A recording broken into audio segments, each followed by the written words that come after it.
है ना। Last short question, the constitution of India is a living document with capabilities of enormous dynamism, elucidate, है ना। Elucidate मतलब इसको विस्तार में चर्चा करिए, काइंड ऑफ थिंग। तो constitution of India is a living document, सबसे पहले तो ये बताएंगे, पहला डिमांड थी लिविंग डॉक्यूमेंट कैसे है और उसमें क्या कैपेबिलिटीज है डायनामिज्म की, है ना, कैसे डायनामिक है, through examples we will explain या एलुसिडेट।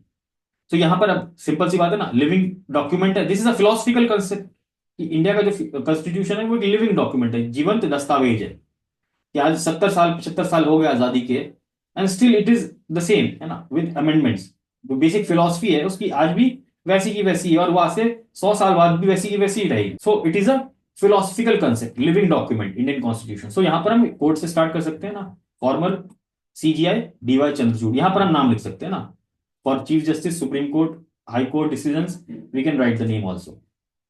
क्या लिखा है, the Indian constitution is a living and evolving document, full stop, it is a document which opens for interpretation, which is open for interpretation, guided by the evolving aspiration of the people। बहुत simple सा quote है D Y Chandrachud का, उससे introduction लिख दिया, it is related to this question, it addresses the demand of this question. So यहां पर coat based introduction. Then पहला सब हेडिंग क्या, Indian constitution as a living document, सबसे पहला एग्जांपल क्या बताएंगे, लिविंग डॉक्यूमेंट कैसे है, और इसमें भी पहला पॉइंट। देन अब ये चीज मैंने एक्सप्लेन करने के लिए बताई, if you want you can right, but this is just a comparison of different constitutions of the world.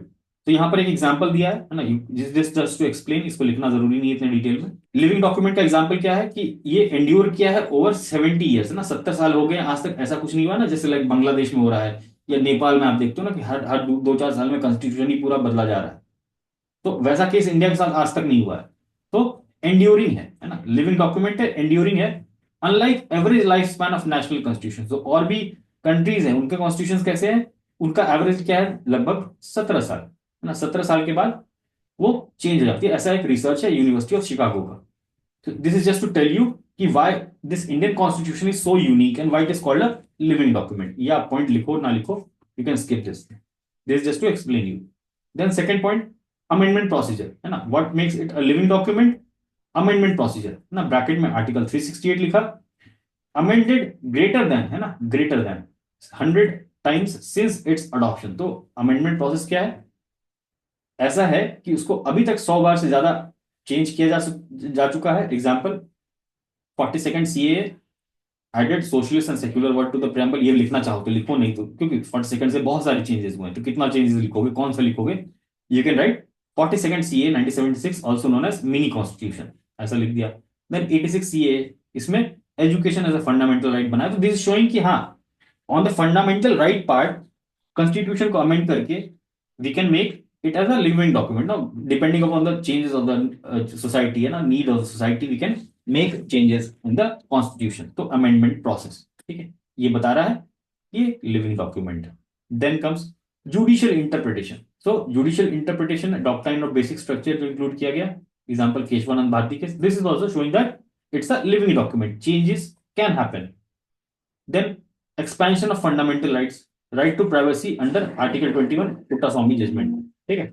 तो other Supreme Court judgments also, it shows that your constitution is a living document। so ऐसे आपके पास और examples हो, you can always write those points also in this particular subhead। अब ये चीज बता दी कि लिविंग डॉक्यूमेंट है, then you have to move to show the capabilities of enormous dynamism. तो इंडियन कॉन्स्टिट्यूशन कैसे शो कर रहा है इनॉर्मस डायनामिज्म, उसमें हम 3-4 पॉइंट लिख देंगे ना, it's a blend of flexibility and rigidity, है ना, amendment can be done through simple and special majority, this is showing capabilities of enormous dynamism. Capability मतलब क्षमता दिखा रहा है कि वो कैसे डायनेमिक है, तो कैसे डायनेमिक है, अमेंडमेंट प्रोसीजर क्या है, फ्लेक्सिबल भी है, रिजिड भी है। सेकंड, डीपीएसपी जो है ना, अब आर्टिकल 39 बोल रहा है कि इक्वल पे फॉर इक्वल पर, डीपीएसपी में भी आप चीजें ऐड किए हो बाद में ना through amendments. So again directive principles में भी आप चेंज कर सकते हो कि सरकार को क्या करना चाहिए, है ना, these things can be change through constitutional amendments. So again dynamism, norms dynamism, जैसे अभी 39 equal pay for equal work है ना, इसकी जगह हम 39 के बगल में लिख सकते हैं ना कि रिसेंटली जो लेबर कोड्स आए हैं, those things are also showing that yes, अगर गिग वर्कर या गिग इकोनॉमी आज के समय में आई है लास्ट के 4-5 सालों में, then we have provision in our DPSP, enormous dynamism, changes. Then comes fundamental duty as a guidance to the citizen। fundamental duty के provisions ऐसे हैं ना कि environment से related, that is also showing dynamism।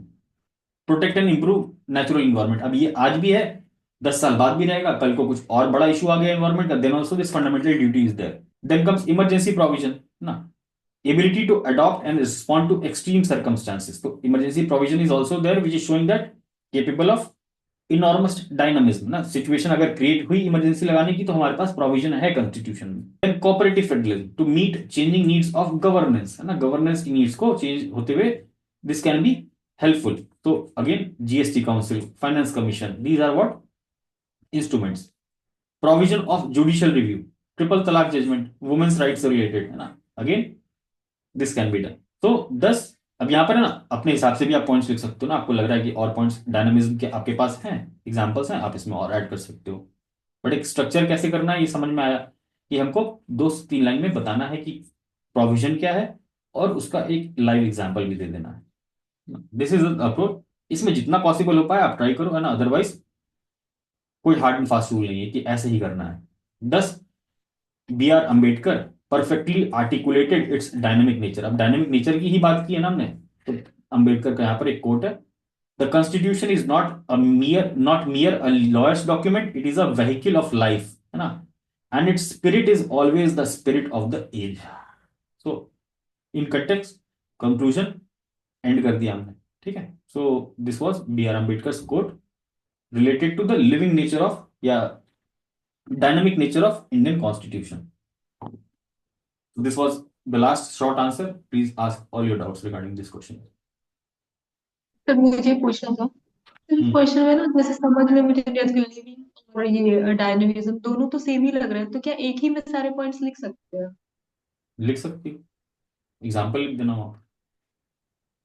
हाँ, क्योंकि सर लिविंग और dynamism तो सर दोनों मतलब लगभग सेम ही लगते हैं, कि फिर वैसे ना एग्जांपल्स नहीं आ पाते कि इसका अलग लिखे उसका अलग लिखे। देखो लिविंग डॉक्यूमेंट में यहाँ हमको बताना क्या है पता है, देखो यहाँ क्या बता रहे हैं कि अमेंडमेंट का प्रोसेस है, इसलिए लिविंग डॉक्यूमेंट है, ठीक है। जुडिशियल इंटरप्रिटेशन, हम्म। जुडिशियल रिव्यू का प्रोविजन है, इसलिए डायनामिक है। फंडामेंटल राइट को एक्सपैंड किया जा सकता है, इसलिए लिविंग डॉक्यूमेंट है। बात समझ में आ रही है? फिर यहाँ यस। डायनामिक है ना, यहाँ पर फिर हम उसको अंदर डिटेल में बता रहे हैं, अंदर की बात बता रहे हैं कि भाई इमरजेंसी है, ये है, वो है ना, 10 तरीके कोऑपरेटिव। इसमें तुम वर्किंग वाला चीज भी लिख सकती हो ना कि कोऑपरेटिव फेडरलिज्म है, इसमें एग्जांपल लिख दिया। वैसे भी लिख सकती हो ना, सिंगल वे में भी लिख सकती हो, कोई दिक्कत नहीं, तोड़ के भी लिख सकती हो, 4 पॉइंट सर इसमें। डायनेमिज्म का, हाँ, सर डायनेमिज्म का मतलब क्या हो, मतलब मुझे समझ में नहीं आया सर। इनॉर्मस डायनामिज्म मतलब कि वो डायनामिक है, स्टैटिक नहीं है, बदलाव के लिए, चेंज होने के लिए इट्स पॉसिबल। डायनामिक क्या होता है, क्या बोलती हूँ, करंट हाँ अफेयर्स का सर। डायनामिक क्वेश्चन आ रहा है ना, ऐसे बोलते हैं ना बिहार में, यस। करंट डायनामिक बेस्ड हो गया। डायनामिक मतलब क्या है, पिछले साल कुछ पूछा, इस साल कुछ और पूछ लेगा करंट अफेयर्स से, ऐसा नहीं कि पिछली बार यही सर पूछा तो इस बार भी यही पूछेगा। हाँ सर, तो इसमें वही डायनेमिक कैसे है तो उसको एग्जाम्पल के थ्रू ये वैसे बता देंगे, और लिविंग कैसे है कि उसमें अमेंडमेंट कर सकते हैं, यही लिविंग, होगा ना? हाँ लिविंग का मतलब क्या है, लिविंग का मतलब क्या है कि जुडिशियली, जुडिशियल इंटरप्रिटेशन भी होता है, जुडिशियल रिव्यू भी होता है, जुडिशियल, जुडिशियरी सू मोटो भी लेती है केसेस, हम्म। नेचुरल जस्टिस का कंसेप्ट है, और बता, और उसमें इंक्लूड कर सकते हो ना कि लिविंग डॉक्यूमेंट कैसे, नेचुरल जस्टिस का कंसेप्ट है अपने उसमें फिलोसफी में। तो डायनेमिज्म का मतलब तो ये हो गया ना कि समय के अनुसार कैसे ये सिचुएशन के बेसिस पे अपने आप को चेंज कर बस, लेती है और लोगों की जरूरतों को ही पूरा कर देती है। हाँ हाँ हाँ बिल्कुल। डायनामिक मतलब बदलाव के लिए, लाइक पॉसिबल है, बदलाव पॉसिबल है। यस। किसी और को कुछ डाउट है? Sir yes Shivam, Shivam deleted articles लिख सकते हो, बिल्कुल you can write deleted articles before dynamism. यहाँ अगर कोई चीज रिडंडेंट हो गई है then we can remove that also. Very good, Shivam Pandey is very recommended. Yes please ask. हाँ हेलो सर। हम्म सर जैसे इस क्वेश्चन में आपने कोट यूज किया है, हम्म। तो अगर ऐसे क्वेश्चंस के लिए कोट नहीं ध्यान में हो तो इस क्वेश्चन में फिर और कैसे इंट्रोड्यूस कर सकते हैं? क्योंकि पॉलिटी के क्वेश्चंस में या तो जनरली डेफिनेशन के थ्रू या तो आर्टिकल से रिलेटेड कॉन्स्टिट्यूशनल प्रोविजंस के थ्रू हम इंट्रोडक्शन लिखते हैं, हम्म। पर इस क्वेश्चन में और कैसे इंट्रोड्यूस कर सकते हैं? इसमें वो लिख सकती हो ना कि Indian constitution provides for various features such as this है ना, such as the amendment procedure, this judicial interpretation, judicial review which makes possibility of changes है ना, ऐसे करके हाँ। इंट्रोड्यूस कर सकती हो, सिंपल एक समरी टाइप का। अच्छा, ओके, मतलब जो कॉन्सेप्ट्स मैं आगे इंट्रोड्यूस करूंगी उसका एक कीवर्ड टाइप यूज हाँ, करके कीवर्ड टाइप इंट्रोड्यूस लिख कर सकते हैं कि सकती हूँ। भाई हाँ, कॉन्स्टिट्यूशन जो है हमारा, ये प्रोविजंस है उसमें, which makes it a living document, and then you can write oh, कि features which shows, okay sir. ना देन ये फिर यहाँ पर तुम ये स्टेटमेंट ये चेंज कर देना सब, यहाँ पर फिर से लिविंग मत करना, क्योंकि ऊपर तुमने लिविंग बता ही दिया।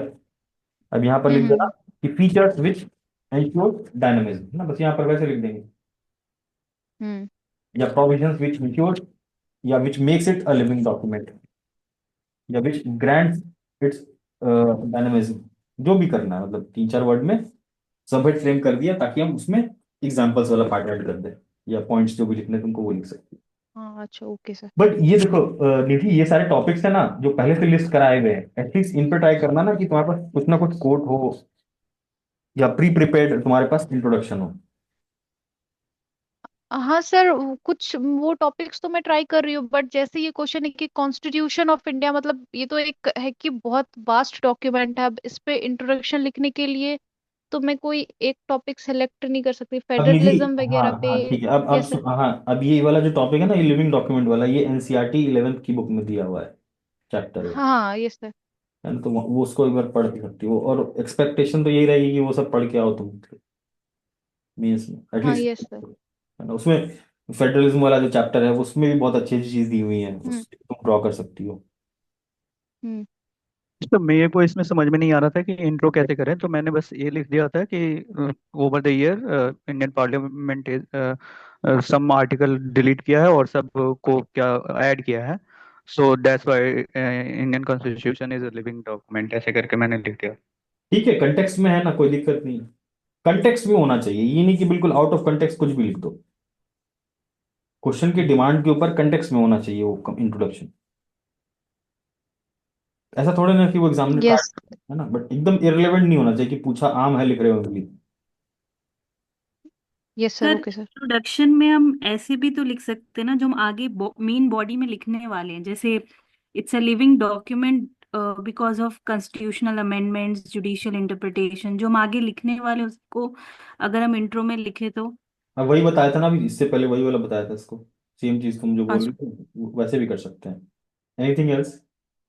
और सर फिर फिलॉसफी भी तो चेंज हुई है ना, जैसे कि sir due process of law हो गया, तो उसको भी तो ऐड कर सकते हैं ना इसमें। एग्जैक्टली एग्जैक्टली एग्जैक्टली, लिखो ना वो, इसीलिए मैं बोला कि यहाँ पर जो पॉइंट्स हैं इसमें अपनी तरफ से भी तुम ऐड कर सकते हो। This is just to show कि कैसे करना है ना। यहाँ लिखो, बिल्कुल लिखो, due process of law, Menaka Gandhi case लिखो। यहाँ लिखा ना, right to privacy under article 21 Puttaswamy judgment, वैसे ही वो भी लिख सकते हैं, yes. Due process of law. तो जो भी लगता है इसमें लिखने के लिए वो लिख सकते हो आप, कोई इशू नहीं है, वो तो और अच्छा वैल्यू एडिशन होगा। कुछ और डाउट? सर वो जवाहरलाल नेहरू ने एक कोर्ट कोर्ट स्टेटमेंट था कि मतलब कॉन्स्टिट्यूशन को रिजिड और परमानेंट कर देंगे तो वो नेशन का ग्रोथ स्टॉप हो जाएगा। तो इसको अगर कंक्लूजन के तौर पर लिखें तो वहाँ हम्म, पे मतलब फॉर्मर प्राइम मिनिस्टर का नाम लिखना लिख करना करेंगे या मतलब, लिख दो लिख दो। क्योंकि आप फॉर्म फेमस। बिल्कुल लिख सकते हो, as stated by former president, former prime minister of India Jawaharlal Nehru, है ना। इफ इफ कॉन्स्टिट्यूशन, हाँ, if constitution, if constitution rigid and permanent you stop the nation's growth. है ना, हाँ बिल्कुल ऐसे लिख के, एंड देन यू राइट कि thus our constitution serves as a living document kind of thing, ऐसे एक लाइन और लिख देंगे उसमें, ऐसा जो भी है। कुछ और डाउट? Anything else?